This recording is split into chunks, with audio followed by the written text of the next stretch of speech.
घर के सामने मीठे पानी का एक कुआं था।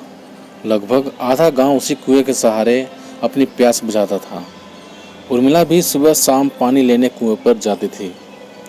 जब कुएं पर अधिक भीड़ रहती तब वह पास ही पीपल के पेड़ के नीचे बैठ जाती। इस बीच अगर बिहारी कुएं पर होता तो उर्मिला की बाल्टियों को भर देता।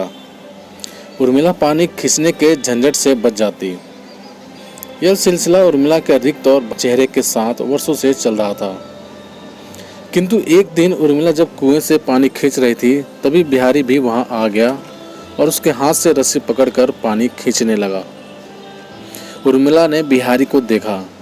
उसके आंखों में गहरा अपनापन देखकर उर्मिला के शरीर में अजीब सा रोमांच उठा और न जाने कैसे उसकी रिक्त आंखें बोलने सी लगी।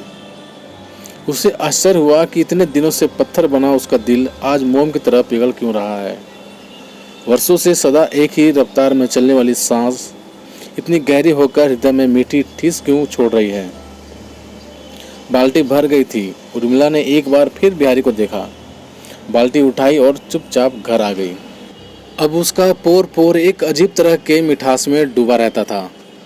वर्षों से कोने में बंद पड़ी उपेक्षित श्रृंगार पिटारी खुल गई थी तथा तेल, कंघी, बिंदी, काजल आदि निकलने लगे।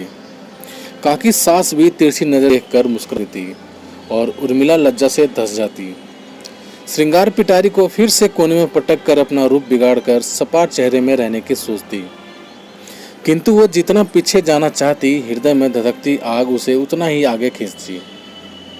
उर्मिला सोचती बिहारी बाल्टियां ही तो भरता है और वो उसे नजर भर देख लेती है।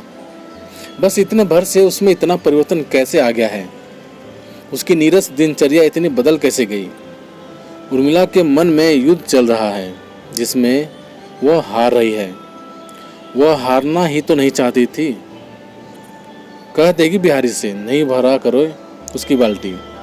क्या समझ रखा है उसने। पति द्वारा छोड़ी गई औरत इतनी भी कमजोर नहीं होती है कि हर कोई हमदर्दी दिखाकर लुभाना चाहे। उलझ गई है उर्मिला। इस स्थिति से दूर रहने का वह जितना प्रयास करती उतना ही उसकी गिरफ्त में फंसती जा रही थी। उर्मिला में आए इस बदलाव को टटोलने के लिए घर में भी खुसर फुसर शुरू हो गई थी। रघुवीर सिंह भी, जिसे उर्मिला की किसी भी इच्छा, किसी भी भावना, किसी भी चाह की कभी कोई परवाह नहीं रही, उसकी अनुराग भरी नज़रों की जिसने सिरे से उपेक्षा की, पग पग टूटती उर्मिला को देखते हुए भी जिसने अनदेखा किया, अब उसके हृदय में उमड़ने वाली इस बारीक लहर के प्रति सचेत हो गया था।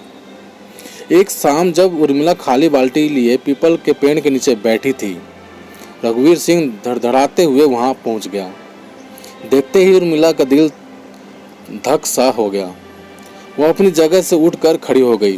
रघुवीर सिंह गरजा, क्यों डरकर खड़ी हो गई? चोरी पकड़ी गई इसलिए?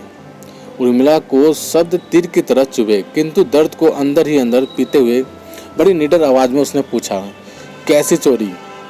खाली बाल्टी लिए यार के इंतजार में बैठी हो, पूछ रही हो कैसी चोरी? खबरदार, जबान संभाल कर बात करो। मैं किसी का भी इंतजार करूं तुमसे मतलब? रघुवीर सिंह को उर्मिला की इस तेवर की उम्मीद नहीं थी। वो स्तब्ध रह गए। आवाज़ धीमी हो गई। बोले, मुझे तुमसे कुछ मतलब नहीं है, किंतु ध्यान से सुन लो, यहाँ आंख लड़ाई नहीं चलेगी। जीते जी मैं अपने घर परिवार की बदनामी नहीं होने दूंगा। उर्मिला पुकार कर उठी, चुप, मैं कहती हूँ बिल्कुल चुप। बदनामी की फिक्र तुम्हें हो गई? तुम्हें? गिद्धों के बीच जब मुझे छोड़ आए थे तब नहीं हुई थी तुम्हारी बदनामी? सालों से दूसरों के घर की चाकरी कर रही हूँ तब नहीं होती तुम्हारी बदनामी? तुम कौन होते हो मुझे रोकने वाले? छोड़ चुके हो मुझे, दूसरी शादी कर चुके हो, किस रिश्ते से अधिकार जमा रहे हो? मैं क्या करती हूँ क्या नहीं करती हूँ इसका हिसाब तुम रखोगे? तुम? मुझ में क्या सोचने समझने की शक्ति नहीं है? उर्मिला के चेहरे का रंग, हाव भाव सब कुछ बदल गया। आक्रोश में वो तमतमा रही थी। रघुवीर सिंह भौचक के खड़े उर्मिला को बस देखते ही रह गए थे। उर्मिला चीखी, देख क्या रहे हो? जाओ अपनी नई बहुरिया के संग रंगरलियां मनाओ। मेरी चिंता छोड़ दो। तुम जैसी बदजात नहीं हूँ मैं। अच्छे बुरे की समझ है मुझ में। उर्मिला क्रोध में कांप रही थी। रघुवीर सिंह का चेहरा अपमान से झुक गया था। चारों तरफ देखकर वह आश्वस्त हुए कि इस स्थिति में उन्हें कोई देख तो नहीं रहा है। फिर एक क्रू नज़र उर्मिला पर डालकर वहाँ से चले गए। तो प्यारे दोस्तों, इस कहानी को यहीं विराम देते हैं और मिलते हैं इस कहानी के अगले पड़ाव में।